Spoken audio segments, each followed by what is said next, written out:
శ్రద్ధగా వినండి. యేసయ్య దేవాలయంలో బోధిస్తున్నప్పుడంట ప్రధాన యాజకులు, పరిసయ్యులు, శాస్త్రులు, పెద్దలు వచ్చి, నువ్వేంటి జనాలను ఇలా పోగేస్తున్నావు, బోధలు చేస్తున్నావు, కార్యాలు చేస్తున్నావు, అద్భుతాలు చేస్తున్నావు, ఎక్కడ లేని పనులన్నీ చేస్తున్నావు, నువ్వు ఎక్కడి నుంచి చేస్తున్నావు, అసలు నీకు అధికారం ఎవరిచ్చారు?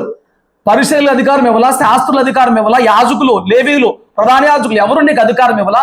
నువ్వు స్టిల్ ఈ కార్యాలు ఎందుకు చేస్తున్నావు? ఎక్కడి నుంచి చేస్తున్నావు? నిన్ను ఎవరు పంపించారు అని ప్రభువు దగ్గరికి వచ్చి డిమాండ్ చేయబోయారు. ప్రభుని బలవంత పెట్టబోయారు, నువ్వు జవాబు చెప్పాల్సిందే అని చెప్పాను. ప్రభు అన్నాడు, సరే నేను జవాబు చెప్తానులే, కానీ దానికంటే ముందు మీరు నాకు ఒక జవాబు చెప్పండి. బాప్తిస్మీ యోహాను వచ్చాడు కదా, మార్మోన్స్ ప్రకటించాడు కదా, పరలోక రాజ్యం ప్రకటించాడు కదా, అప్పుడు అనేకులు బాప్తిసం పొందారు కదా. బాప్తిసం ఇచ్చిన యోహాను ఆ బాప్తిసం ఇచ్చాడే, అది మనుషుల వల్ల కలిగిందా, దేవుని వల్ల కలిగిందా? మీరు చెప్పండి. ఎందుకంటే బాప్తిసం ఇచ్చిన యోహాను వచ్చినప్పుడు అనేకులు మార్మోన్స్ పొందిన, ఇదిగో వీళ్ళెవ్వరిలో ఒక్కడు కూడా మార్మోన్స్ పొందల, బాప్తిసం పొందల. సో వాళ్ళకి ఆ ప్రశ్న వేసినప్పుడు వాళ్ళు ఒకళ్ళు కూడా ఆలోచించుకున్నారు, ఏం చెప్దాం? దేవుడి నుండి ఏం చెప్దాం? అప్పుడు దేవుడి నుంచి అని చెప్తే, మరి దేవుడి మాటకు మీరు లోబడి బాప్తిసం పొందలేదే? అడిగితే జవాబు లేదు. మనుషుల నుండి ఏం చెప్దాం? మనుషుల నుండి ఏం చెప్తానికి యోహాను గొప్ప ప్రవక్త. బాప్తిసం ఇచ్చే యోహాను ఆ మాట చెప్పాము, ప్రజలందరూ వింటున్నారు, వాళ్ళు ఊరుకోరు, తిరుగుబాటు, విప్లవం వచ్చేస్తారు, తిరుగుబాటు చేస్తారు, ఏం చేద్దాం అని ఏమీ చెప్పలేక మేము చెప్పం అన్నారు. అప్పుడు యేసయ్య అంటున్నాడు, నేను కూడా మీకు చెప్పాల్సిన అవసరం లేదు. అది మనుషుల నుంచి వచ్చిందో నీకు తెలియక, ఏమంటే జనుల్లో నుంచి పుట్టిందో నీకు తెలియకపోతే ఇంక మీరేం పెద్దలు, మీరేం అధికారులు, మీరేం శాస్త్రులు, మీరేం పరిచయులు, మీరేం గొప్పవాళ్ళు? నువ్వు వచ్చి రోజు డిమాండ్ చేసి అడుగుతున్నావంటే మునుపటి కాలంలో జరిగిన ఒక గొప్ప అస్వార్థ విషయంలో మీకు జవాబు ఏంటి దాని గురించి? ఈరోజు నన్ను ప్రశ్నిస్తున్నారు, బాప్తిస్మం ఇచ్చాను గురించి మీరు సమాధానం చెప్పండి నన్ను ప్రశ్నిస్తానికి అడిగినప్పుడు వాళ్ళ దగ్గర జవాబు లేదు. అప్పుడు యేసయ్య ఒక ఉదాహరణ చెప్పాడు. ఏంటంటే ఇద్దరు కుమారుల గురించి చెప్పాడు. ఇద్దరు కుమారుల గురించి చెప్పినప్పుడు మొదటి వాడంట, తండ్రికి ఇద్దరు కుమారులు ఉన్నారు, తండ్రికి ద్రాక్ష తోట ఉంది. మొదటి కుమారుని పిలిచి, నాయన రా ద్రాక్ష తోటలో పనికి పో అని చెప్తే మొదటి వాడు ఏం చెప్పాడంట? నేను వెళ్ళను, నేను వెళ్ళను, నేను వినను, నేను లోబడను. చూడండి, దేవుని సన్నిధికి వచ్చే బిడ్డల్లో రెండు రకాలు ఉంటారు. దేవుని యొద్దకు వచ్చి వెంబడించే వాళ్ళు రెండు రకాలు ఉంటారు. రెండు రకాల్లో మొదటి రకం ఎవరయ్యా అన్నారంటే, వీళ్ళకి ఏం చెప్పినా వీళ్ళు దేవుని సన్నిధికి వస్తారు తప్ప ఏమి చెప్పినా వినరు, ఏ మాటకి లోబడరు, ఏ క్రియను మార్చుకోరు. పైపెచ్చు వాళ్ళ ప్రవర్తన, వాళ్ళ భాషలో, భావములో, హావభావములో క్లియర్ కట్గా నువ్వు ఎన్నైనా చెప్పు, మేము ఇంతే, మేము మారమని చెప్పని వ్యక్తపరిచేస్తారు. వాళ్ళ క్రియలు బహిరంగంగానే ఉంటాయి. మందిరానికి వస్తానే ఉంటారు, బోధ వింటానే ఉంటారు. వాళ్ళు నోటితో చెప్పేస్తారు మేము చేయమని, నోటితో క్రియలతోనే చెప్పేస్తారు మేము చేయమని, హావభావాలతో చెప్పేస్తారు చెప్పారులే ఇవన్నీ అని చెప్పిన వాళ్ళు చేయరు, వినరు. ఏమండి? అయితే అక్కడ రాయబడిన మాట, మొదటివాడు కూడా నేను వెళ్ళను, నేను వినను అని చెప్పిన వాడికంట మార్మోన్స్ వచ్చిందంటే. అక్కడ రాయబడిన మాట ఏంటండి? వాడికి మొదటి మనసు మార్చుకున్నాడు, వాడు మనసు మారింది. నేను అన్నాను, చాలామంది హృదయంలో కఠినత్వం పెట్టుకుని దేవుని వద్దకు వస్తారు. వాళ్ళ వ్యక్తిత్వం, వాళ్ళ క్రియలను వాళ్ళు బౌండ్ చేసేసుకుని, దీన్ని దాటి ఏ వాక్యం చెప్పినా నేను వినను అని చెప్పనుకుని దేవుని దగ్గరకు వస్తారు. ఏమండి, మారు మనసు అంటే నువ్వేమనుకుంటున్నావు? బాప్తిసం పొందినప్పుడుతో మారు మనసు ఆగిపోయింది అనుకుంటున్నావా? మారు మనసు అనేది నువ్వు పరలోకం చేరే వరకు నిరంతరం ప్రతి విషయంలో, పరిపూర్ణత విషయంలో కొనసాగుతూనే ఉంటది. నేను ఇంకేం మారు మనసు పొందాలి? నేను ఆల్రెడీ బాప్తిసం పొందాను, నేను ఇంకేం మారు మనసు పాటలు పాడు కట్ట నేను ఇంకేం మారు మనసు పొందాలి? నేను చక్కగా పనిలో చేయవేస్తున్నాను, నేను ఇంకేం మారు మనసు పొందాలి? నేను దేవుని చక్కగా దర్శనం భాగం వేస్తున్నాను, నేను ఇంకేం మారు మనసు పొందాలి? నేను రోజు కుటుంబ ప్రార్థన చేస్తున్నాను. ఓకే, సరిపోయిందా? దీనిలో ఏవి వాక్య విరుద్ధమైన క్రియలు, ఆలోచనలు, ప్రవర్తనలు లేకుండా ఈరోజు టక్కున ఎత్తబడే వ్యక్తిలా పరిపూర్ణతలో నువ్వు పాలు సంపాదించుకున్నావా? లేదు. రక్షణ పొందుకున్న దినము నుంచి మనము ఎవరిని మరణించే దినం వరకు అంతకందుకు ప్రతి విషయంలో కూడా మార్పు ఉద్దేశాలు, ఆలోచనలు, నిర్ణయాలు దైవికంగా మార్పు చెందుతూనే ఉంటాయి. రక్షణ పొందుకున్నప్పుడు ఆ భక్తి సరిపోయింది అనిపించింది, కానీ పాలు నుంచి నువ్వు బలమైన ఆహారానికి వచ్చినప్పటికీ నువ్వు చేసిన భక్తిలోనే, ఇప్పటి వరకు వెంబడించిన క్రియల్లోనే ఎన్నో లోపాలని కనబడుతూనే ఉంటాయి. కాదని చెప్పగలరా?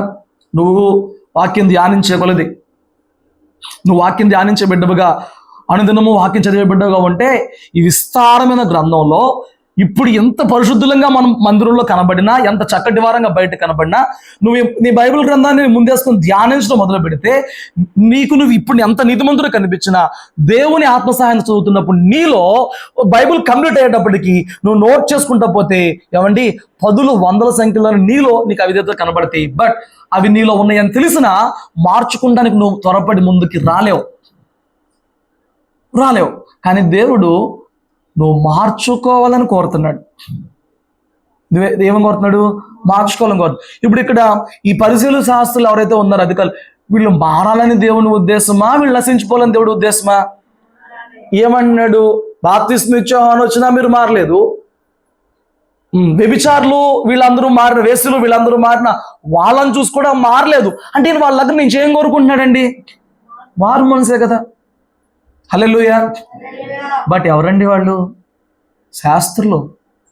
ప్రజలకి ఏ చిన్న సందేహం వచ్చినా, ఏమండి ఇప్పుడు లోకంలో మనం చూసుకుంటే ఇప్పుడు పెళ్లి పెట్టుకుంటారు, దినం పెట్టుకుంటారు, ఇల్లు కట్టుకుంటారు, వీటన్నిటికీ ఎవరి దగ్గరికి వెళ్ళి సలహాలు కనుక్కుంటారు?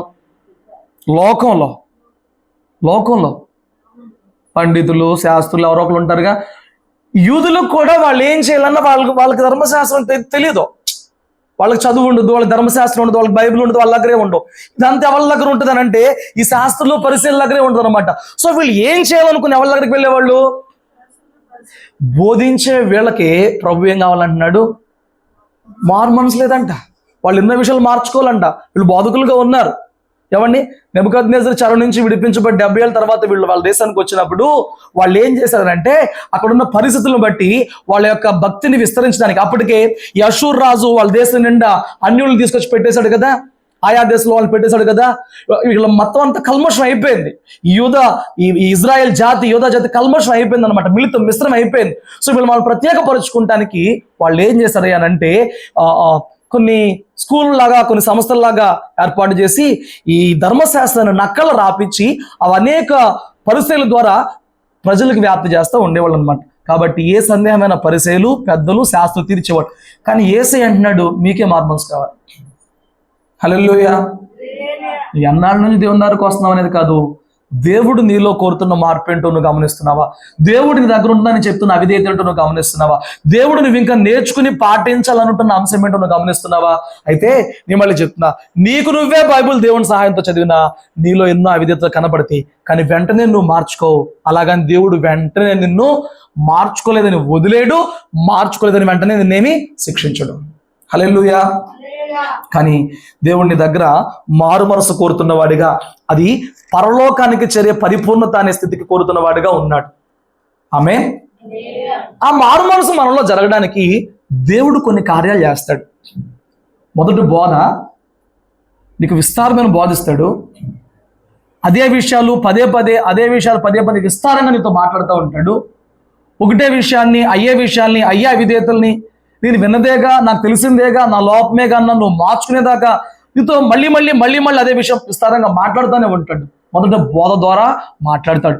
బట్ నువ్వు మారడానికి ఒక బోధను మాత్రమే ఉపయోగించుకోక ఆయన నువ్వు మార్పు చెందాలని మరికొన్ని విధానాలు, మరికొన్ని మార్గాలు ఎదుట పెట్టుచున్నవాడిగా ఉన్నాడు. నువ్వు మార్పు చెందాలని నువ్వు ఇంకా ఏం పెడుతున్నాడు ఒకసారి చూపిస్తాను రండి. 11వ అధ్యాయం ఇదే మత్తయి సువార్తలో 20వ వచనం నుంచి చదవండి.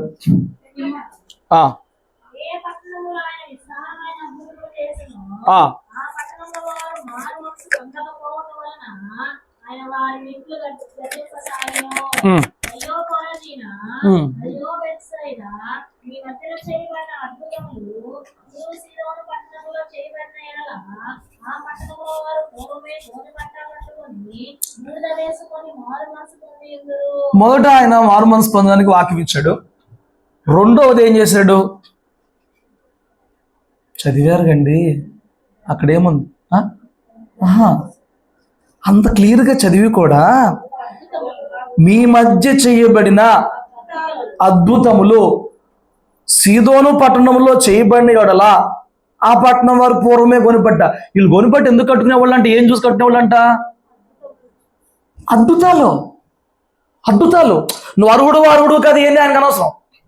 నీ కళ్ళ ఎదుట, నీ కుటుంబంలో, నీ సంఘంలో, నీ చుట్టుపక్కల అద్భుతాలు చేసే దేవుడిగా ఉన్నాడు. హల్లెలూయా.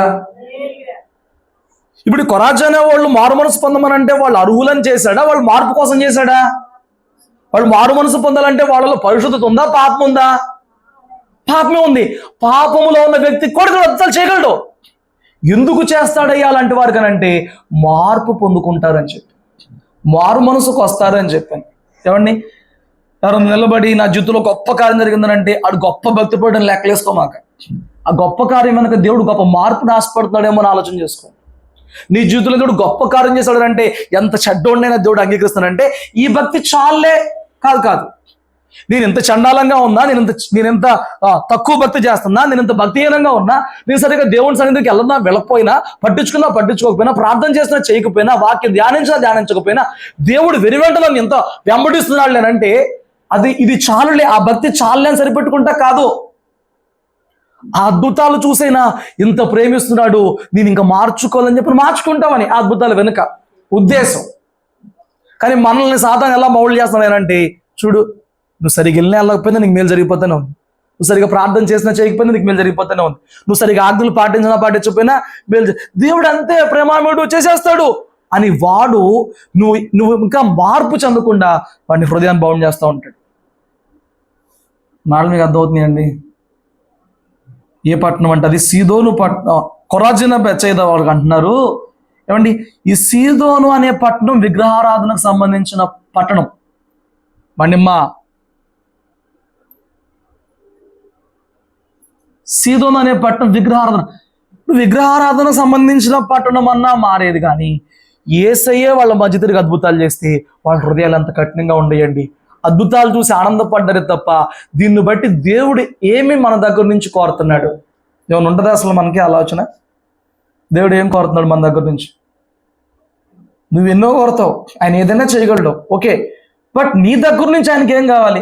నేను మనిషిని, నా దగ్గర నుంచి ఆయనకి ఏం కావాలండి? నేను ఏది ఇచ్చినా అది ఆయన ఇచ్చిందే కండి.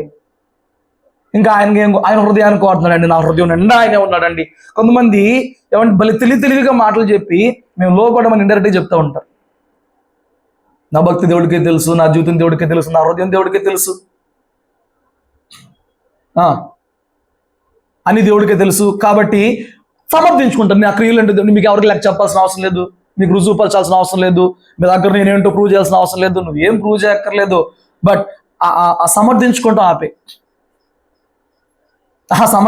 ఆపే చాలు, సెట్ అవుతావు. స్తోత్రం చెప్పు. అక్కడ వాడినమాట విస్తారమైన అద్భుతాలు చేశాడంట. ఏం చేశాడండి? విస్తారం అనే చోట ఎన్ని నెంబర్ పెడతావు? విస్తారం అంటే ఇన్ఫినిటీ కదా, అది లెక్క పెట్టలేం. అది విస్తారం అంటే 100వ 1000వ ఎన్నైనా అవ్వచ్చు.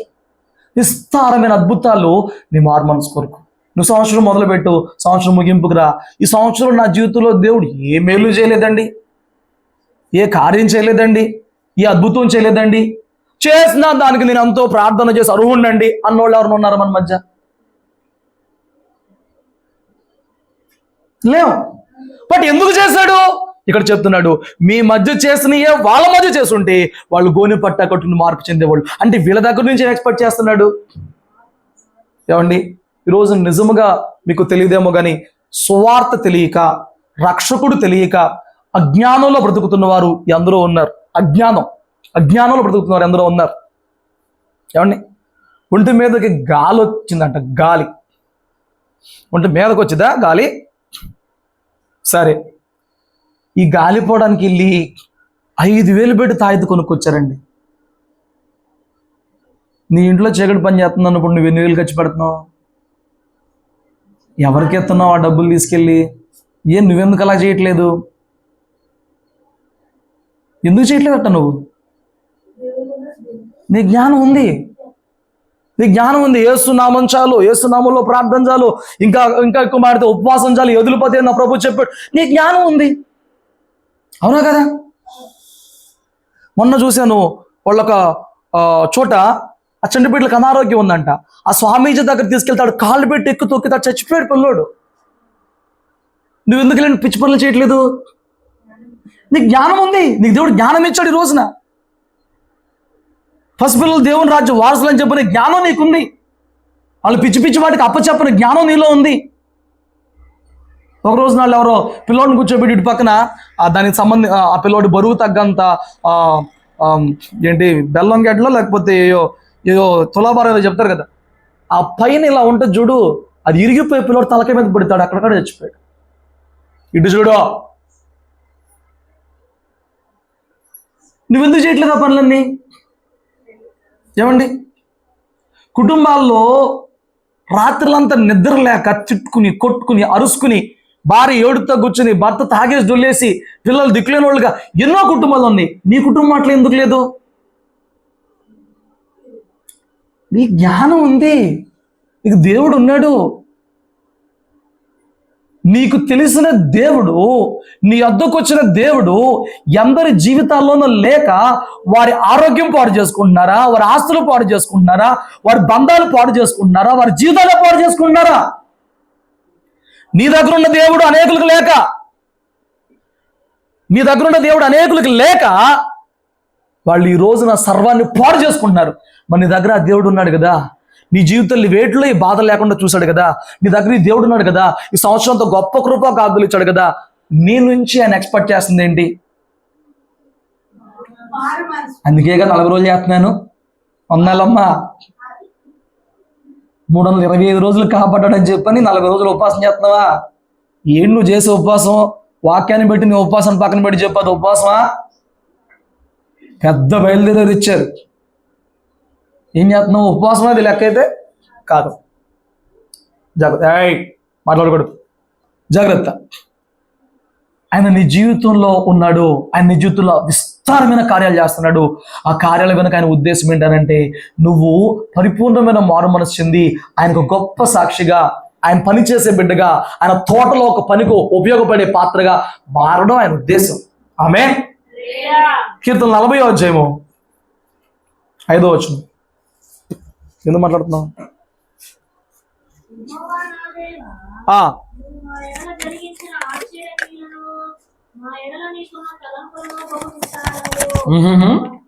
ఏంటంట? ఏం విస్తారంగా ఉన్నాయంట? చూడండి, ప్రభువుకి నీ పట్ల ఉన్న విస్తారమైన కొన్ని విషయాలు చెప్తున్నా. ఒకటి, విస్తారమైన అద్భుతాలు నీ పట్ల చేశాడు, చేస్తాడు. ఏం వాడాడు వాడు అక్కడ? విస్తారమైన అద్భుతం. హల్లెలూయా. 2, ఇక్కడ 2 విషయాలు చెప్పాడు. మా ఎడల నీకున్న నువ్వు జరిగించిన ఆశ్చర్యక్రియలు, నీకున్న తలంపులు. 2 మాటలకి బహు విస్తారములు. ఏవి బహు విస్తారంగా ఉన్నాయంట? ఆయన జరిగించిన క్రియలే కానీ, ఇంకా నీ పట్ల ఉన్న తలంపులే కానీ, నీ పట్ల ఆయనకి, నీ పట్ల జరిగించాల్సిన క్రియలు విస్తారంగా ఉన్నాయి. ఆశ్చర్యమైన క్రియలు. అద్భుతాలు వేరు, ఆశ్చర్యాలు వేరు. దాటిని తర్వాత డిఫైన్ చేసుకుందాం. నోట్ చేసుకో ఫస్ట్, మళ్ళీ మెసేజ్ పోయింది. అద్భుతాలు వేరు, ఆశ్చర్యాలు వేరు. ఇంకా ఏమున్నాయి అంటే నీ పట్ల విస్తారమైన తలంపులు ఉన్నాయంట. ఏమండి, నీ బిడ్డల పట్ల నీకేం తలంపులు లేవా? ఏమండి, పండుగ వస్తున్నప్పుడు, స్కూల్ స్టార్ట్ అవుతున్నప్పుడు, ఏమండి వాళ్ళ బట్టలు వస్తున్నప్పుడు, పెళ్ళిళ్ళు వస్తున్నప్పుడు వాళ్ళ పట్ల నీ ఉద్దేశాలు ఎలాగుంటాయి? చక్కటి బట్టలు కొనాలి, చక్కగా అలంకరించాలి, చక్కగా తీసుకెళ్ళాలి, చక్కగా చదివించాలి. ఏమండి, బాగున్నప్పుడు వాళ్ళని చక్కగా చూసుకోవాలి, హాస్పిటల్. ఇన్ని తలంపులు నువ్వు కలిగి ఉంటావు కదా. మన మంచోళమైన చెడ్డోళమైన పిల్లలకంట చేపను అడిగితే పావునేమోవంట, గుడ్డును అడిగితే తేలినేమోవంట. మరి మన దేవుడు ఎంత మంచోడండి. నువ్వు మంచోడిపోయినా చెడ్డోడిపోయినా బిడ్డలను అడ్డు చూసుకుంటావు. మరి మన తండ్రి ఎలా అంటాడండి? నీ పట్ల ఆయనకి విస్తారమైన తలంపులు కూడా ఉన్నాయంట. నువ్వేం చేయాలి వాటిని బట్టి? అన్నాడు కింద, వాటిని వివరించి చెబుదాం అనుకుంటున్నా, అది లెక్క పెట్టలేకపోతున్నాను.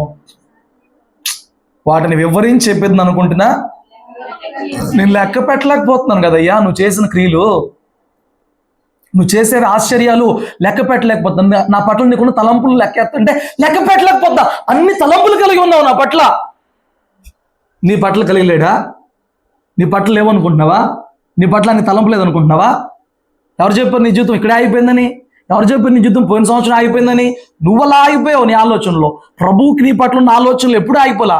నీ తలంపుల్లో నువ్వు ఆగిపోయావు జీవించడం. నీ తలంపుల్లో నువ్వు నీ భవిష్యత్తును ఊహించుకోలేకపోతున్నావు. ప్రభువుకి నీ పట్ల తలంపులు లేవనుకుంటే నీ భ్రమాది.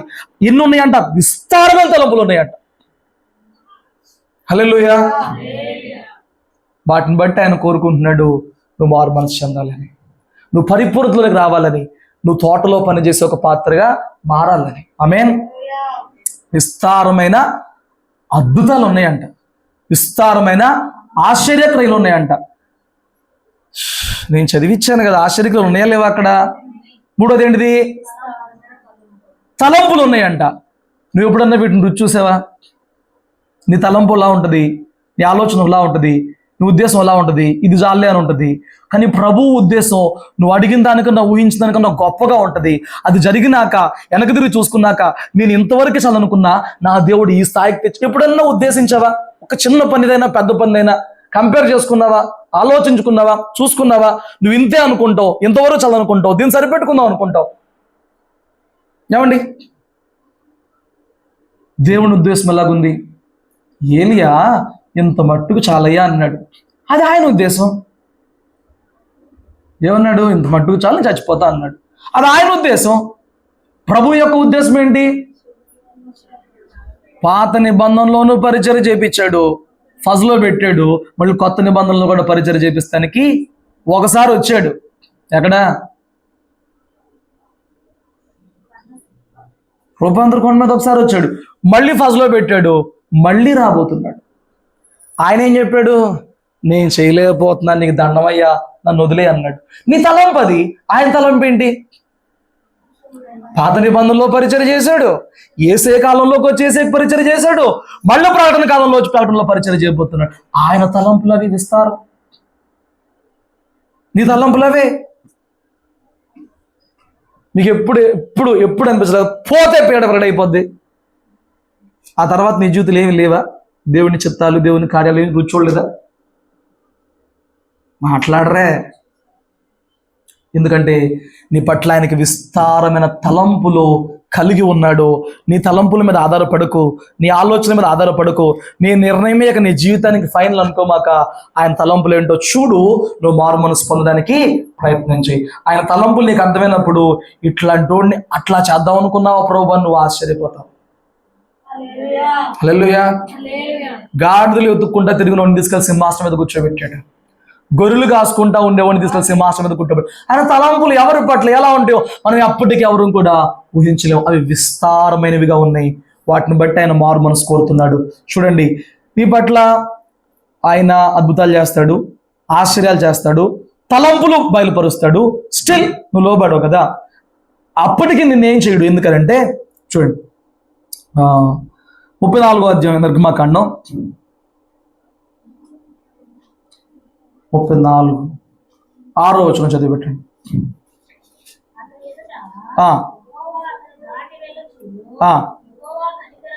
యెహోవా అంట కనికరము, దయ, కనికరము, దయ, దీర్ఘశాంతము.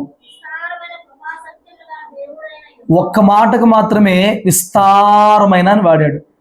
దేనికి? ఆయన కృప విస్తారమైందంట. హల్లెలూయా. కృప అంటే అర్హత లేని వాడికి అర్హత ఇస్తానికి చూసేది. ఏమంటే గ్రేస్ పీరియడ్ అంటారు చూడండి. ఎగ్జామ్ 2కి 11కి 2కి వచ్చో 11:20కి స్టిల్ అలౌ చేశాడు. ఏంటి? Grace time, grace period. అది లోకంలో లిమిట్గా ఉంటుంది ఎంతవరకు అని. దేవుని దగ్గరంట విస్తారమైన కృప ఉందంట. నీ పట్ల అద్భుతాలు చేస్తున్నా, ఆశ్చర్యాలు చేస్తున్నా, విస్తారమైన తలంపులున్నా, స్టిల్ నువ్వు లోపడకపోతే, స్టిల్ నిన్ను ఏమీ చేయట్లేదు, వదిలేశాడనంటే ఇది సరిపోద్ది భక్తిని కాదు.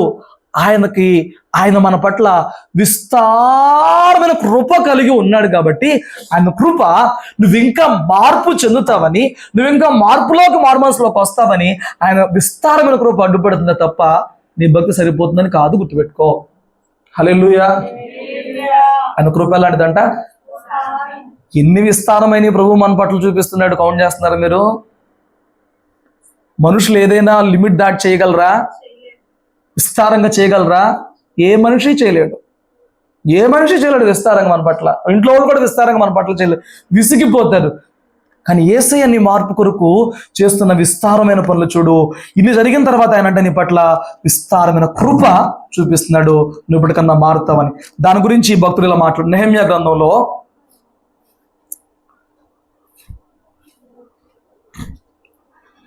9వ అధ్యాయము 15వ వచనం నుంచి చదవండి.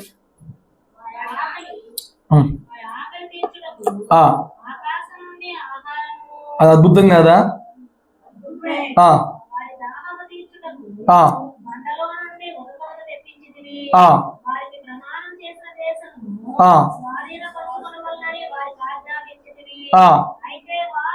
అద్భుతాలు చేసినాక ఆయన ఏం చెప్పాడంట? ఒక ఆజ్ఞ ఇచ్చాడు. ఆకాశం నుంచి ఆహారం అంటే అద్భుతం కాదండి. కొయ్యకుండా, కోర్చకుండా, కొట్టులో లేకుండా, కొనుక్కు రాకుండా, పొయ్యిలు గిచ్చకుండా, ఏమండి వాళ్ళకి ఆకాశం నుంచి ఆహారం పడిపోతుందంట. వాళ్ళు రోజు దాన్ని ఒట్టదు అలా తినలేక ఏదో దంచుకుని లేకపోతే రోటీలు చేసుకుని ఏదో తినేవాళ్ళు. బట్ అది దేవదూతల ఆహారం అంట, డైరెక్ట్ తినేయచ్చు. వాళ్ళకి పొయ్యిలకి ఇచ్చే పని కూడా లేకుండా ఆకాశం నుంచి వాళ్ళకి ఆహారం వచ్చిందనంటే మనకే అట్టా పడితే మనం ఏం చేస్తాం? పనికి వెళ్ళాల్సిన అవసరం ఉంటుందా? మనం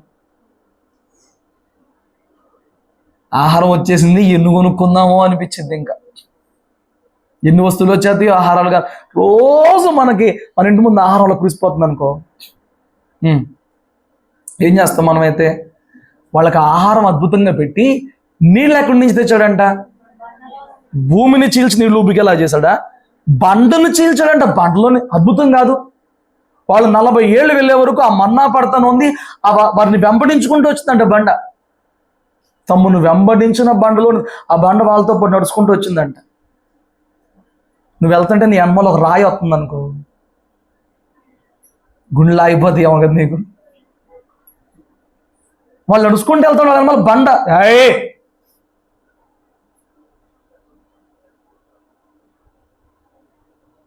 ఏమిలా చర్చిది ఏమనుకుంటున్నావు? తెల్లతోలు ఎర్రతోలు అయిపోద్ది చెప్తున్నా నీకైతే. స్తోత్రం చెప్పావు. ఏమండి,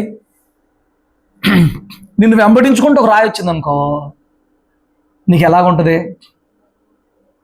నా అమ్మలో కుక్క వస్తేనే నాకు నచ్చదు, ఎక్కడికి వెళ్తే అక్కడికి వచ్చేస్తా ఉంటే ఒకసారి ఏదైనా టేసాం అనుకో, ఎన్మాలే వచ్చేస్తా ఉంటాయి. ఎటు వెళ్తాడు వచ్చేస్తా ఉంటాయి. జీవంతో ఉన్నాయి వస్తే పర్లా, జీవం లేని రాళ్ళు మన అమ్మలు వస్తే వాళ్ళని వెంబడించిందంట ఒక బండ. ఆ బండ ఏం చేసింది? నీళ్ళు ఎత్తడం ఒక ఆశ్చర్యం, వెంబడించడం ఒక ఆశ్చర్యం, అద్భుతం. ఇన్ని చేసి వాళ్ళు చెప్పాడు, మీరు మీ ఇచ్చింది చేసిన స్వతంత్రించుకోండి అని చెప్పాడు. వాళ్ళు ఏం చేశారంట?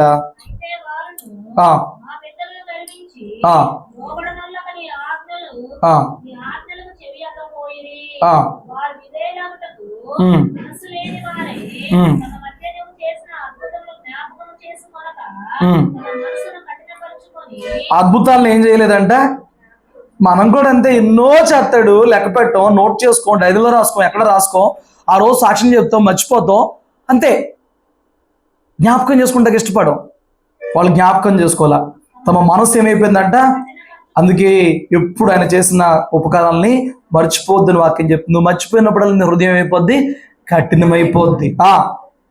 చదవండి.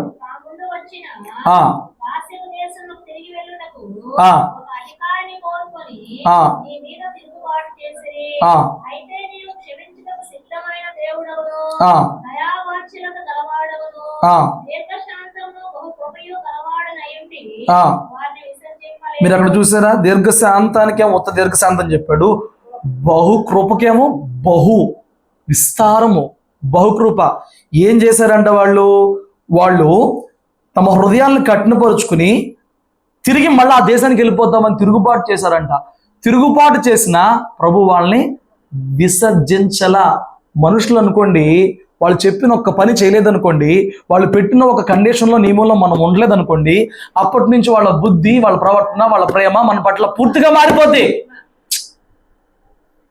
వినాలి, పూర్తిగా మారిపోద్ది. కానీ దేవుడు వాళ్ళు తిరుగుబాటు చేసి మేము మళ్ళీ ఐగుప్తుకి వెళ్ళిపోతామని చెప్పినప్పుడు వాళ్ళని వదిలేలా. మీకు ఎట్లా ఉందారో నేను వదిలేస్తా, మీ కర్మ మీరు అనిపించు, వాళ్ళని వదిలేలా. ఎందుకంటే రాయబడిన మాట, బహు కృప కలిగిన వాడు. ఇంకా వాళ్ళు ఏం చేశారంట? ఆ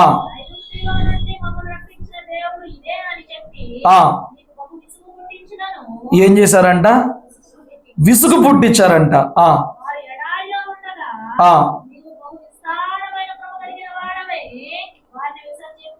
చూడు, ఇన్ని చేసిన తర్వాత వాళ్ళు దేవుని పట్ల తిరుగుబాటు చేసిన దేవుడు ఎందుకు శిక్షించట్లేదు?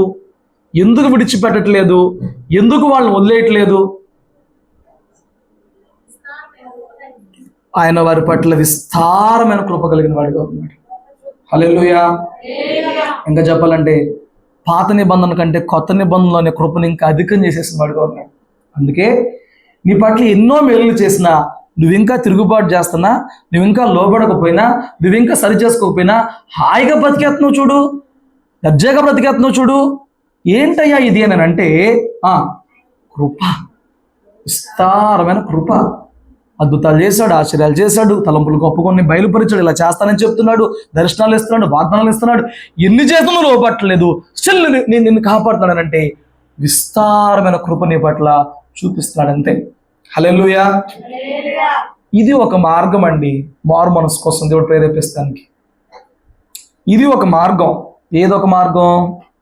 అద్భుతాలతో, ఆశ్చర్యాలతో, తలంపులు కలిగి ఉండి కూడా ఏమండి కృపను ఇంకా ఇంకా ఇంకా మార్తాలు, ఎద్దుల శిక్షతో మార్తాలు కృప చూపిస్తూ నీ మారు మనసు కొరకే దేవుడు ఇచ్చే అవకాశాలు ఒక మార్గం. ఇదొక మార్గం. ఒక మార్గం ఎలా ఉంటే, రెండో మార్గం ఏంటో చెప్పనా? కృప దాటేసినాక బయలుపడే మార్గం. ఇచ్చిన కృప అంతా ఉపయోగించుకున్నాక, ఇచ్చిన కృప అంతా దాటిపోయినాక అప్పుడు బయలుపడే మార్గం దెబ్బలతో మార్చుకునే ప్రయత్నం. హల్లెలూయా. చూడండి, ఇదే మత్తయి సువార్త ఒకసారి వస్తే వెనక్కి వస్తే లోకా సువార్త 13వ అధ్యాయం. లోకా సువార్త 13వ అధ్యాయం మొదటి నుంచి చదవండి కొన్ని మాటలు.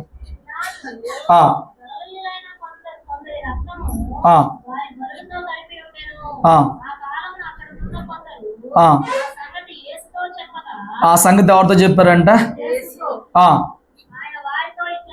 ఏమంటున్నాడు?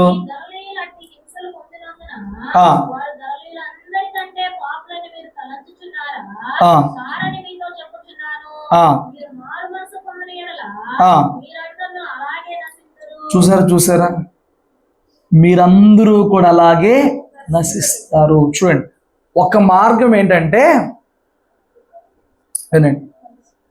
అద్భుతాలు చేస్తూనే ఉంటాడు, ఆశ్చర్యాలు చేస్తూనే ఉంటాడు, తన చిత్తం ఎప్పటికప్పుడు చెబుతానే ఉంటాడు, స్టిల్ కృప చూపిస్తూనే ఉంటాడు. ఇది దాటేసినాక రెండో లెవెల్ని కనపడుతుంది. ఇదొక మార్గం, నువ్వు మారుమనసు పొందాలి. రెండో మార్గం ఏంటంటే ఏమండి, నీ కళ్ళ ముందు కొద్ది గొప్ప భక్తిహీనులుగా ఉన్నారే, ఆ భక్తిహీనుల జీవితాల్లో కొన్ని దెబ్బలు, కొన్ని శిక్షలు నీకు కనబడతానే ఉంటాయి. నీ దృష్టికి నీకన్నా దుర్మార్గులు కనబడతారే, నీ దృష్టికి నీకన్నా పాపతులు కొంత కనబడతారే. ఏమండి, వీళ్ళు వచ్చి ఏం చేస్తున్నారు? అయ్యా, పిలాతు ఏంటి అలా చేశాడు, కొందరిని చంపేసేసి వారి రక్తాన్ని బలిపీఠం మీద పెట్టాడని చెప్తున్నారంటే, ఇప్పుడు వాళ్ళకి ఆ కీడు జరిగింది కాబట్టి వాళ్ళు అందరికంటే పాపతులు అనుకుంటున్నారా మీరు?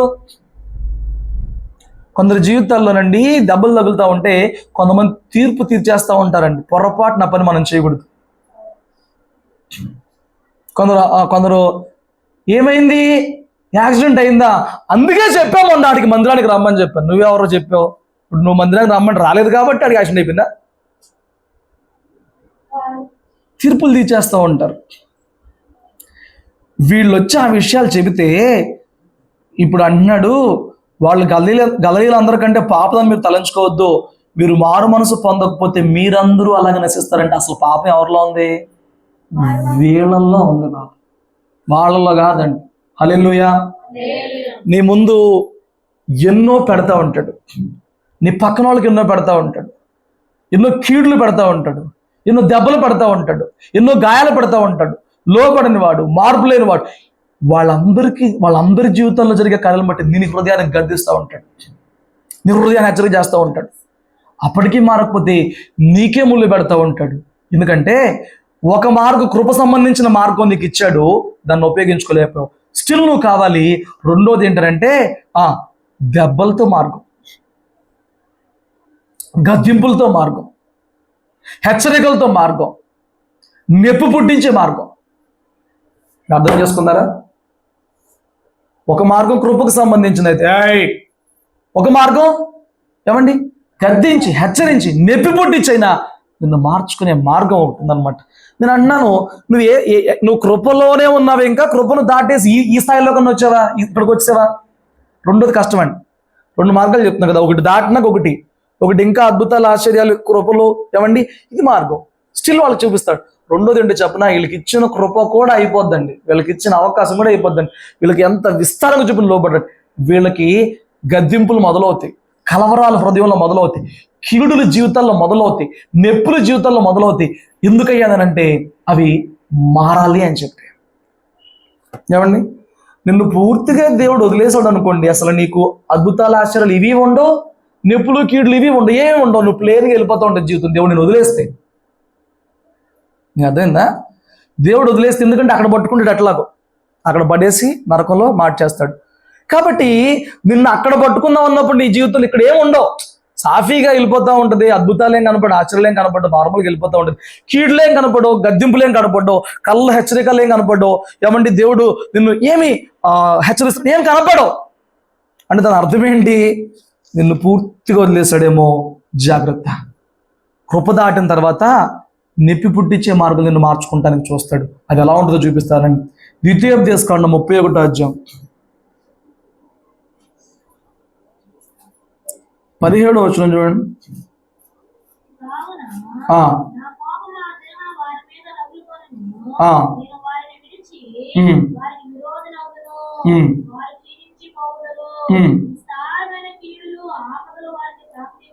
ఏం వస్తాయంట? ఇప్పుడు దాకా ఏం విస్తారంగా చూపించాడంట, అవి దాటినాక ఏం విస్తారంగా వస్తాయంట. అమ్మో, ఒకటి రెండే తట్టుకోలేం కదా మన జీవితాల్లో.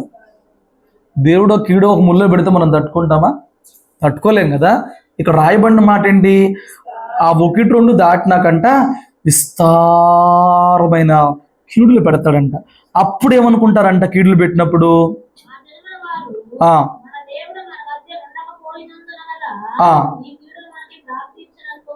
కృపలో ఉన్నప్పుడే మారు మనసు పొందెత్తే అయిపోద్ది కదా. హల్లెలూయా. నీకు ఎలా విస్తారమైన కృపలు చూపించాడో అలాగే విస్తారమైన దెబ్బలు కొట్టగలిగిన దేవుడుగా ఉన్నాడనేది గుర్తుపెట్టుకోవాలి. ఈ కీడులు ఏం తెచ్చి పెడతాయో చెప్పనా? 80వ కీర్తన 5వ వచనం.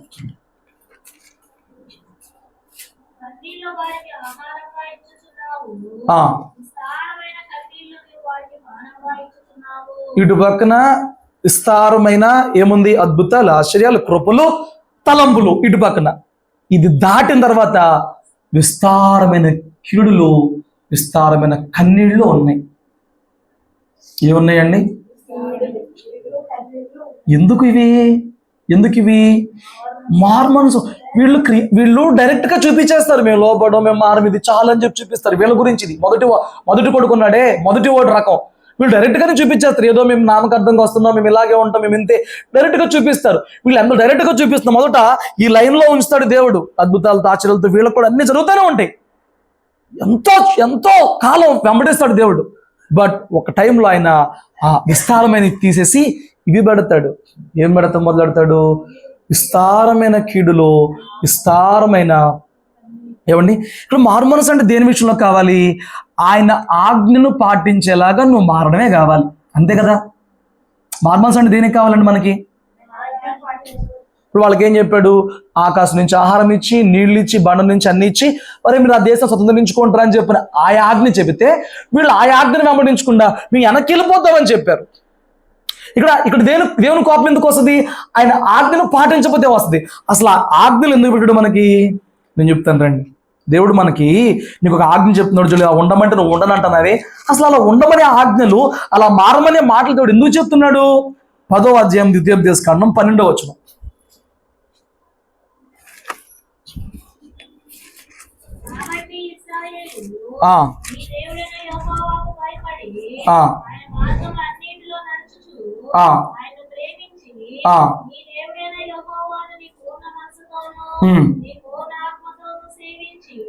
నీ మేలు కొరకు నేడు నేను ఆజ్ఞాపించే యెహోవా ఆజ్ఞలు దేని కొరకంటే ఆయన ఆజ్ఞలు ఇచ్చింది దేని కొనక? నేను వెంబడించు, నువ్వు లోబడి అని చెప్తున్నాడే, నువ్వు మారు, నా మార్గంలో రా. ఆ ఆజ్ఞలు పాటించడం వెనుక దేవుడు నీకు ఏమి ఇవ్వాలని ఆశపడుతున్నాడు? అది పాటించిన తర్వాత మళ్ళీ నీ మేలుకే. ఆయన ఆజ్ఞలన్నీ నీ మేలుకే. కొన్ని ఇష్టాలు వదులుకోవాల్సి వచ్చింది, నీ వ్యక్తిత్వం కొంత మార్చుకోవాల్సి వచ్చింది, అది బాధగానే ఉంటున్నా నువ్వు ఎప్పుడైతే ఆయన ఆజ్ఞలు పాటించావో దేని కొరకంట? నువ్వు పూర్ణ మనసుతో ఆయన ఆరాధించాలి, పూర్ణ బలముతో, పూర్ణ ఆత్మతో ఆయన ఆజ్ఞలు వెంబడించాలి. అది ఎందుకంటే ఆయన ఆజ్ఞలు స్టిల్ మళ్ళీ నీ మేలు కొరకే. అవి నీ మేలు కొరకే ఆజ్ఞలు అంటే. స్తోత్రం చెప్పండి. ఏది మేలో దాన్ని పాటించడానికి మారమంటే నేను మారను. పెద్ద కొడుకు స్వభావం. తండ్రి తోటలో పనిచేయమంటే తోటలో పనిచేయడం వల్ల ఏం కలిగిద్దండి? తోటకు లాభం, చేసి నీకు లాభం కదా. తండ్రి ఇచ్చిన ఆజ్ఞ ఏంటి? తోటలో పనిచేయరా అన్నాడు. పనిచేయడం వల్ల ఏంటి? చేయడం వల్ల ఎవరికి? చేసినోడికి లాభం, తోటకి లాభం. నీ వల్ల ఆయన సంఘానికి మేలు జరగాలి, నీకు మేలు జరగాలి. నీ వలన ఆయన నామానికి సాక్షి రావాలి, నీకు మేలు కలగాలి. అదే ఆయన ఉద్దేశం, అంతే. ఈ ఆజ్ఞలు పాటించు, ఇలా మారు, అలా మారు, మనసు పొందు. ఎందుకంటే ఆజ్ఞలన్నీ నీ మేలు కొరకే కదా చెప్తున్నాడు. అవునా కదా? కానీ కొందరు ఉంటారంట, 109వ అధ్యాయం 17లో కొందరు ఉంటారండి. నేను అసలు ఎప్పుడూ చూడలే ఇలాంటి బ్యాచ్ని. 17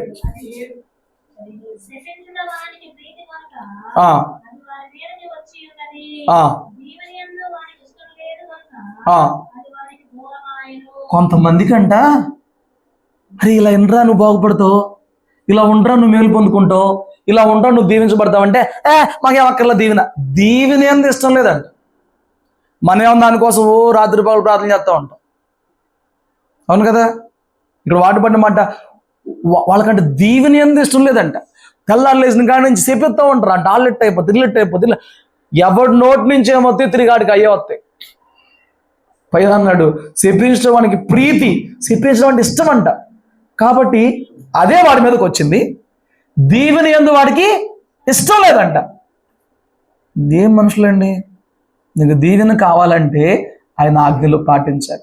నువ్వు బాగుపడతావురా, నువ్వు బతుకు మారిదిరా, ఏం పర్లా, మందిరానికి రారా, నువ్వు బాగుపడతా, ఏం పర్లా, స్తోత్రం చెప్పు.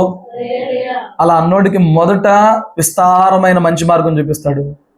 అలా అన్న వ్యక్తులకి అది దాటిపోయారా, దానికి లోబడలేదా, నెక్స్ట్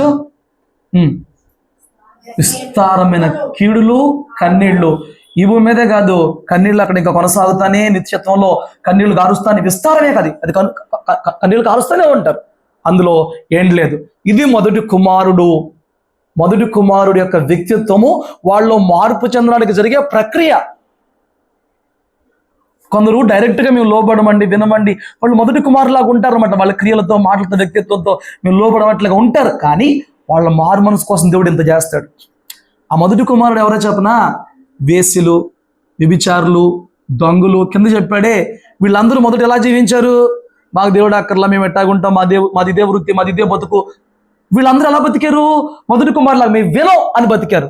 కానీ ఎప్పుడైతే బాప్తిస్మా యోహాను వచ్చాడో, ఎప్పుడైతే బోధ చెప్పాడో, ఎప్పుడైతే బాప్తిస్మా యోహాను ద్వారా సూచకులు కనబడ్డాయో, వాళ్ళు మార్పు చెందారు. హల్లెలూయా. ఇది మొదటి కుమారుడు. రెండో కుమారుడు గురించి ఏం చెప్పాడు అక్కడ? ఇంకా ఉపమానం మొత్తం అవ్వాలా, ఆమె అలసిపోయారు అప్పుడే, నాకు ఇంకా పావుగంట టైం ఉంది. రెండో కుమారుడు గురించి ఏం చెప్పారు అక్కడ? అంటే మీరు చదివినప్పుడు అక్కడ వినరన్నమాట, స్టోరీలోకి వెళ్ళి పెట్టుకోరన్నమాట. మరి ఇప్పుడు మీరు చూడకుండా చెప్పాలి కదా. రెండో కుమారుడు ఏం చెప్పాడు? ఫస్ట్ వాడు ఏం చెప్పాడు? వెళ్ళనన్నాడు. వాడు ఏమొచ్చింది? ఇలా ఉన్నోళ్ళ కోసం, ఆ మారు మనసు కోసం దేవుడు ఎన్ని చేస్తాడు? అన్నీ చూపించాం. రెండో వాడి వ్యవహారం ఏంటంట? రెండో వాళ్ళు ఎలాగంటే, సంఘంలో మేమే నీతిమంతులం, మేమే దేవునికి లోబడతాం, మా అంతటోళ్ళు లేరు, మమ్మల్ని చూసి నేర్చుకోవచ్చు, మేము 10 మందికి బోధించగలం అన్నట్లుగా ఉంటారు. నాకులాగా నీకులాగా భక్తి అంతా మా దగ్గరే ఉంది, బోధ అంతా మా దగ్గరే ఉంది. ఎవరు వీళ్ళు? పోల్చి ఎవరు అసలు వాళ్ళు? ఆ ఉపమానంలో ఎవరో మొదటి వాళ్ళు అంటే వేసులు, విచారాలు అని చెప్పా కదా. రెండో వాడు అంటే అది స్తోత్రం చెప్పు. హల్లెలూయా. కొందరు ఎలాగుంటారంటే బాహ్యంగా బయటికి ఎర్ర కొట్టేస్తున్నాం మేమే దేవుని మొదటి లైన్లో ఉండే భక్తి పరులు అన్నట్టుగా ఉంటారు. అసలు అలాంటి వాళ్ళు ఏం ఉపయోగం లేదండి. స్తోత్రం చెప్పు. చూపిస్తాను రా. నిర్గమాకాండం 19వ అధ్యాయంలో 19వ అధ్యాయానికి వచ్చారా? రెండో కుమారుని గురించి 2 మాటలు చెప్పి నేను ముగిచ్చేస్తాను. చూడండి చాలు. 19వ అధ్యాయము 3వ వచనం చూడండి. పొట్టి కోటింగ్ ఇచ్చేస్తా కింద దిగపోతే ఇప్పుడు వచ్చి ఏం పనులన్నా కూర్చోబెట్టకుండా పిల్లలు అలా పాడు చేస్తున్నావు అన్న నువ్వు. రైట్ వచ్చి కూర్చో డ్రా. అక్కడ జారుతాం, అక్కడ ఆగం చేస్తాం. 2 గంటల పిల్లలు కుదురు కూర్చోబెట్టలేకపోతున్నారు. మళ్ళీ అది అల్లరి చేసినప్పుడు మాత్రం నువ్వు కసరా అంటారు. మీరు చక్కగానే వాళ్ళు ఆలుస్తూ ఉంటారు. మీకు ఇబ్బంది అయినప్పుడు మాత్రం నన్ను వచ్చి కసరం అంటారు. కసరయ్యా నీ మాట అంటారు. చదవండి.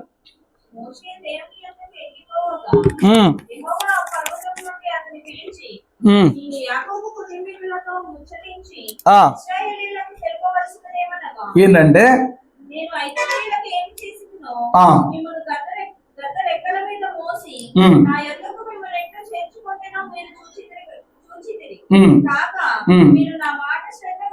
నా మాట శ్రద్ధగా విని నడిచిన యెడల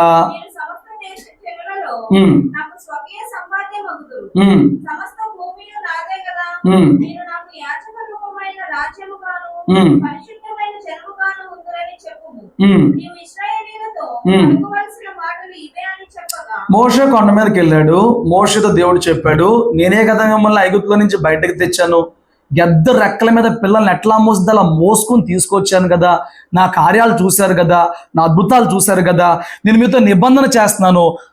ఆ నిబంధన వెంబడిస్తే మీరు నాకు భూమి మీద ఒక ప్రత్యేకమైన జనాంగంగా ఉంటారు, మిమ్మల్ని నడిపిస్తానని చెప్పి మీరు ఆ మాటలు వింటారా అని అడిగాడు.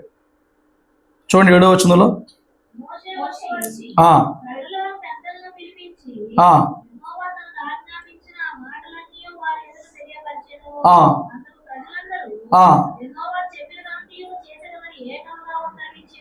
ఏం చెప్పారు సమాధానం? 2వ కుమారుడు ఏది చెప్పినా మేము చేసేస్తామంటారు. ఏది చెప్పినా మేమే, ఏది చెప్పినా మేమే. సంఘంలో కొందరు ఉంటారండి, దేవుని దగ్గర కొందరు ఉంటారు. ఏది చెప్పినా అబ్బో మా అంత భక్తి పరులు లేరు, మేమే లోపడతాం, ఇతరులకు అసలు ఏం వాళ్ళ కాదు అన్నట్లే వాళ్ళు పెడతా ఉంటారు. మోషే కొండ మీదకి వెళ్ళాడు, దేవునితో మాట్లాడాడు. దేవుడు ఆయనతో మాట్లాడాడు. బాబు నేను మిమ్మల్ని అందరినీ నేను బయటకు తెచ్చాను కదా, మిమ్మల్ని ఎంత ప్రేమిస్తున్నాను, అబ్రహాముని బట్టి మీరు నా సంతానంగా ఉన్నారు, మీరు నాకు ప్రత్యేకమైన జాతిగా ఉన్నారు, మరి నా మాటలు వింటారా, మీకు దేశం ఇస్తాను అన్నాడు. ఆ మాటలు వచ్చి ఎవరికి చెప్పాడు? ప్రజలకు చెప్పాడు. ప్రజలు ఏమన్నారు? ఏకముగా, ఒక్కడు కూడా పొల్లుపోకుండా ఏకముగా ఒకే మాటతో తప్పకుండా చేస్తామయ్యా, యెహోవాయే మా దేవుడయ్యా, ఆయన వెంబడిస్తామయ్యా. ఇన్ని మాటలు చెప్పారండి, ఇన్ని కబుర్లు చెప్పారండి. చెప్పారా చెప్పలేదా? బట్ 32వ అధ్యాయంలో మోషే కొండ దిగడం తడువు చేయంగానే వాళ్ళు వచ్చి అంటారు, మోషే ఏమైపోయాడో మాకు తెలియదులే కానీ మా ముందు ఒక దేవతను చేయన్నారు. 19వ అధ్యాయంలో ఎవరిని వెంబడిస్తానన్నావు? ఇప్పుడు ఏం చేస్తానంటున్నావు? ఆల్రెడీ ఆయన 20వ అధ్యాయంలో ఏం ఆజ్ఞలు ఇచ్చి వెళ్ళాడు? మొదటిదేంటి? ఎవరిని మొగ్గకూడదు. అవి చెప్పినప్పుడు ఏం చెప్పారు వీళ్ళు? మళ్ళీ అయ్యి పాటిస్తామని చెప్పారు. 10 ఆజ్ఞల తర్వాత మళ్ళీ పైకి వెళ్ళాడు. 10 ఆజ్ఞలు చెప్పినాక పైకి వెళ్ళాడు. 10 ఆజ్ఞల్లో మొదటిది ఏంటిది? 19లో నా ఆజ్ఞలు పాటిస్తారంటే ఏకంగా పాటిస్తా అన్నారు. 20లో ఆజ్ఞలు ఏంటో చెప్పాడు. అందులో మొదటిది నన్ను తప్ప ఎవరిని సేవించొద్దు. 32కి వచ్చేటప్పటికి ఫస్ట్దే పక్కన పెట్టేశారు. మిగతా 9 ఎందుకు మనకి? ఫస్ట్ది ఏంటి? ఆయన తప్ప ఎవరిని సేవించొద్దు. బట్ వాళ్ళు ఏం చేశారు? బంగారం అంతా తెచ్చి కరిగించి ఏమంటే దూడం చేసి, ఇప్పుడు దాకా ఐగుప్తులో నేర్చుకున్నారు కదా విగ్రహారాధన, దూడం చేసి దానికి బలి అర్పించి సాగిలు పడి నైవేద్యం అర్పించి ఇచ్చిన మాట ఏంటి? చేసే పనులేంటి? 2వ కుమారుడు వీళ్ళందా. 2వ కుమారుడు చేసేస్తాం, పొడి చేస్తాం, ఇరగొట్టేస్తాం. ఏమండి నువ్వు అలా ఉన్నావేమో చూసుకో. దేవుడు ఏమండి మొదట కఠినంగా ఉన్న మొదట లోబడిన వారిగా ఉన్నా వారి మారు మనసు కొరకు ఎంతో చేసి వాళ్ళు మార్పు పొందినప్పుడు చాలా సంతోషిస్తాడు, పరలోకంలో సంతోషం కలిగింది. కానీ నువ్వు బయటికి భౌతికంగా మనుషుల మధ్య భక్తి చేస్తున్నట్లు కనిపించి కానీ దేవుని ఎదుట మాత్రం ఇలాంటి వ్యక్తిత్వం నువ్వు ఉంటే బయటకు అంతా పర్ఫెక్ట్గా ఉంటావు, బయటకు అంతా బాగానే మాట్లాడతావు, సంఘంలో అంతా పర్ఫెక్ట్గా ఉంటావు, ప్రార్థన చేయమంటే కొట్టేస్తావు, అన్నీ బాగానే చేస్తావు. కానీ దేవుని ఆజ్ఞలు పాటించేటప్పటికీ ఏమండి నువ్వు వాటిని పాటించవు. ఇప్పుడు నువ్వు ఏ జాతికి వస్తావు? రెండో కుమారుడి కిందకు వస్తావు. హల్లెలూయా. రెండో కుమారుని బట్టి దేవుడికి సంతోషమా? మొదటి కుమారుని బట్టి దేవునికి సంతోషమా? మొదటి కుమారుడు మారు మనసు పొందినప్పుడు సంతోషమా? ఎదురించినప్పుడు సంతోషం? విన్నా అన్నప్పుడు సంతోషమా? నువ్వు ఏ ఏ స్టేజ్లో ఉన్నావో చూసుకో. దేవుడిని నేను విన్ను అని చెప్తున్నావా? నీ మారు మనసు కొరకు దేవుడు ఎన్నో విస్తారమైన నీ పట్ల చేస్తున్నాడు. మారు మనసు పొంది ఆయన సంతోషిస్తాడు. లేదా నేను వింటానని చెప్పిన ప్రమాణాలు ప్రతిజ్ఞలు చేసి ఇప్పుడు సంవత్సరం వచ్చిందంటే స్టార్టింగ్ వినలేము, కొన్ని ప్రమాణాలు వింటాం అనమాట. ఎక్కడ లేని ప్రమాణాలు చేస్తూ ఉంటారు, ఎక్కడ లేని తీర్మానాలు చేస్తూ ఉంటారు. ప్రతి బాప్తిసానికి తీర్మానాలు చేస్తూ ఉంటారు, ప్రతి ఉపవాసం తర్వాత తీర్మానాలు చేస్తూ ఉంటారు, ప్రతి కొత్త సంవత్సరంలో తీర్మానాలు చేస్తూ ఉంటారు. ఏమండి వాళ్ళని చూసినప్పుడు మో అనిపించేది. ఒక్కొక్కరు తీర్మానాలు చూస్తే నేను అట్లా చేస్తాను, ఇట్లా చేస్తాను, ఎరగబడి చేస్తాను అంటారు. బట్ ఏం చేయరు.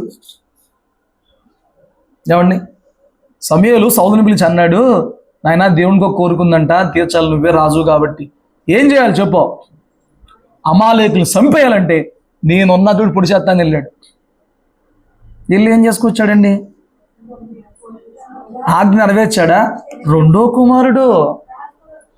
ముందే చెప్పొచ్చుగా నేను అట్టు చేస్తానని చెప్పింది దేవుడు మార్చుకునేవాడేమో. చెప్పరు వీళ్ళు మేము సమాధానం మేము చేస్తాం, మేము వస్తాం, మేము ఉంటాం, వింటాం చెప్తారు ఇలాగా.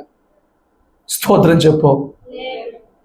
దేవుడు మొదటి వాడిని చూసి రెండో వాడిని మారమంటున్నాడు, మొదటి వాడిని చూసి రెండో వాడిని మారమంటున్నాడు. ఏమన్నాడు? బాప్తిస్మ ఇచ్చి యోహాను నీతి మార్గంలో వచ్చాడు, యోహాను చూసి నువ్వు మారలా. వీళ్ళంటే వ్యభిచారులు, వేశ్యలు, దొంగలు వీళ్ళు మారారు, వాళ్ళని చూసుకొని నువ్వు మారలా. నువ్వు మొదటి నుంచి భక్తి చేస్తున్నావు, నీ ఇంట్లో భక్తిహీనులు ఉన్నారే వాళ్ళకు చూపించిన విస్తారమైన అద్భుతం బట్టో, ఆశ్చర్యం బట్టో, తలంపును బట్టో, కృపను బట్టో, క్రియలను బట్టో లేదా కీడును బట్టో వాళ్ళు మార్పు చెందినప్పుడు మొదటి నుంచి నేను భక్తి చేస్తానని చెప్తున్నాను, నీకెంత భక్తి రావాలి అప్పుడు? ఇప్పుడు ఏం కోరాడు దేవుడు? నువ్వు మొదటి వాళ్ళను చూసన్నా మీరు మారలేదే. హల్లెలూయా. నువ్వు మొదటోడిగా ఉన్నా రెండో వ్యక్తిగా ఉన్నా దేవునికి కావాల్సింది ఏంటంటే మారు మనసు పొంది ఆయన పరలోకంలో నీ స్థానాన్ని సంపాదించుకునేలాగా భూమి మీద ఆయన రాజ్యము కొరకు ఆయన తోటలో పనిచేసే ఒక సాధనంగా ఉపయోగపడాలి. నువ్వు ఇచ్చిన పని ఏంటి? తోటలో పని. తోట అంటే దేవుని సంఘం. తోటలో పని చేయాలి. నువ్వు పని చేయని పాత్రగా ఉండటానికి దేవుడు నిన్ను పిలవలేదు. హల్లెలూయా. ఏం చెప్తున్నాడు? మొదటి వాడే అందరి. ఎవడంటే దేవుడికి ఇష్టం అంట? మొదటివాడు. యేసు సుంకరులు, వేసులు మీకంటే ముందుగా దేవుని రాజ్యంలో ప్రవేశిస్తారు, ఎందుకంటే వాళ్ళు బాప్తిస్మ ఇచ్చే యోహాను బట్టి మార్పు చెందారు. చూడండి, ఈ రాత్రి ఈ ఉదయకాల ఈ మధ్యాహ్నం మందు దేవుని వాక్యం నేను హెచ్చరిక చేస్తుంది. నువ్వు మొదటి కుమారుడువా రెండో కుమారుడువా? మొదటి కుమారుడు కఠినంగా ఉన్నా, విన్నా, తిరుగుబాటు చేసిన, నీలో మొదటి ఇలాంటి వ్యక్తిత్వాలు ఎన్నున్నా దేవుడిని ఎన్నుకున్నాడు కాబట్టి, లోకంలో ప్రత్యేక పరుచుకున్నాడు కాబట్టి ఓర్చుకుంటాడు, సహిస్తాడు, విస్తారమైన మార్గాలు చూపించి నిన్ను మార్చుకుంటాడు. నువ్వు మారిన రోజున ఆయన ఇష్టపడతాడు. నువ్వు మారు మనసు పొందుకున్న ప్రతి విషయాన్ని బట్టి, నువ్వు పశ్చాత్తాపడిన ప్రతి విషయాన్ని బట్టి, నీ అవిధేయతలు తెలుసుకుంటూ ఎదిగే కొలది నీ లోతులు, దేవుని లోతు తెలుసుకుని నువ్వు పశ్చాత్తాపడే ప్రతి విషయాన్ని బట్టి దేవుడు ఇష్టపడుతూనే ఉంటాడు. కానీ కొందరు బయటికి, బాహ్యానికి, మాటకి భక్తిపరులాగా వ్యవహరిస్తూ క్రియలలో మాత్రం ఏమీ లోబడరు. వీళ్ళ గురించి దేవుడు చింతిస్తున్నాడు. వీళ్ళకు వచ్చే తీర్పు తప్పిపోదు, జాగ్రత్త. నువ్వు ఎలాగున్నావైనా, నువ్వు ఎలాంటి వ్యక్తివైనా ఆయన కోరుకుంటుంది మారు మనసు, ఈ లోకంలో ఆయన పని, పరలోకంలో స్థానం. అట్టి కృప, అట్టి భాగ్యం దేవుడి వాక్యములో మనందరి హృదయాల్లో కలగజేయనుగాక. ప్రార్థన చేసుకుందాం. తలలు వంచండి.